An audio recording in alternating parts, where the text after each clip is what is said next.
Sinabi dito, the church is the spiritual household of God. Ibig sabihin, ang tunay na church pala ay yung sa loob ng sambahayan natin. Since the family affected in the fall, then the church is the family raised of the spoken word from the ground. Ibig sabihin yung nagre-raise from the ground. Ibig sabihin yun yung kailangan, ang tunay na church, ang tunay na pagganap natin sa loob ng tahanan natin. Ganun din sa Mark 3:33, reproduce not by the physical sex. Ibig sabihin, ang nag-reproduce,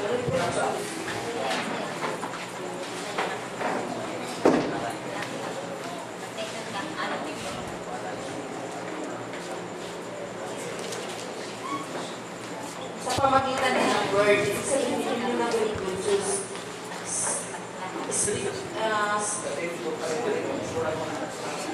yun yung, ibig sabihin, ang life, ang buhay ay nasa salita. Hindi sa pamagitan ng sex. How then should the church of God come together to worship the Lord?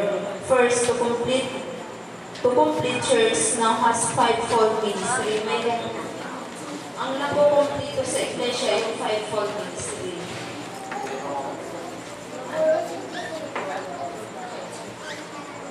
Yung fivefold ministry ang nagkukumpleto nun.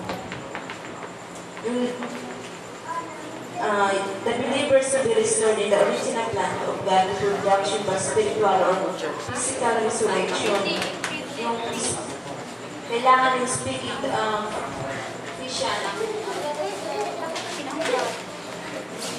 Ephesians chapter 4 verse 15. Ibasa sa Ephesians chapter 4 verse 15. Ephesians chapter 4 verse 15.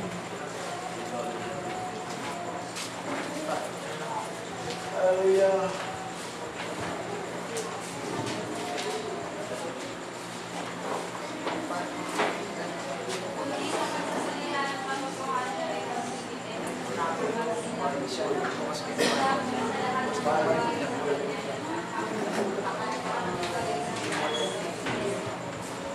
Yun yung pangulo sa lahat. Ibig sabi niya dito, yun yung ang through Christ, sa pamagitan niya, ibig sabihin niya, din yung lahat ng bagay.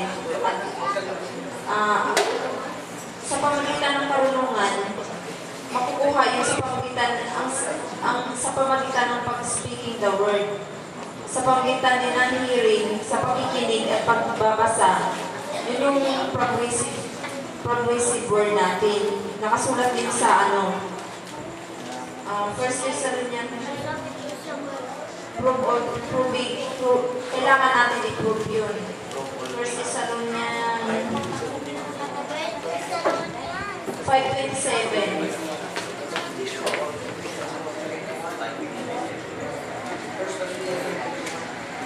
First Thessalonians 5:21.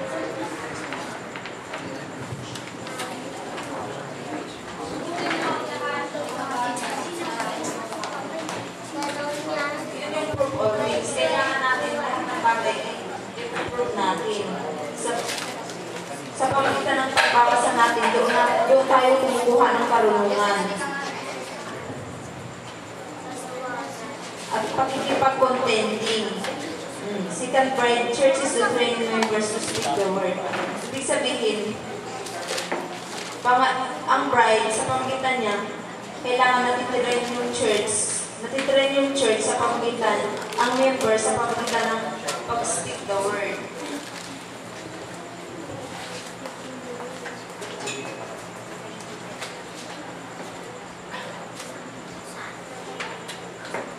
Yun yung dapat na-train sa loob ng iglesia. Yun yung progressive. Yun yung progressive sa pamagitan ng aking sambahayan. Doon dapat ang training ground natin. Ibig sabihin, kailangan mag-i-face speaking the word. Yun yung pag-fistahan natin, yung pag-sharing natin ng salita. Bawat isa, kailangan magsasalita at mag-share sila. Yun yung dapat ang pag-fiesta ng bawat isa. Yung sinabing, yung sa tulay ng kanta na Come and Die. Yun yung sa pamagitan ng pagsisharing natin, pagkistahan sa salita, ibig sabihin, bawat isa na i-speak the word, doon sila nagkakaroon ng ng karunungan. Yun yung spiritual food natin sa sa message of the hour. Yun yung dapat na food in due season, yung sa pamagitan ng pagsisharing yun yung progressive dapat sa loob ng isang iglesia. Na hindi lang tagapakinig ang member, kailangan nagsishare din sila. Hindi lang daw sa worship service, kailangan meron tayong gawain. Ang tunay ng iglesia kasi sa loob ng tahanan natin, sa pamagitan nun, sa iglesia, yun yung training ground dapat. At kailangan mag-testify ang bawat isa. Report, may share, tsaka testify. Yun yung progressive revelation sa pamagitan ng word.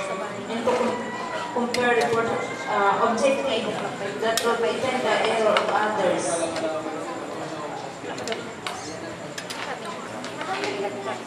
Yun yung tamang panambahan natin.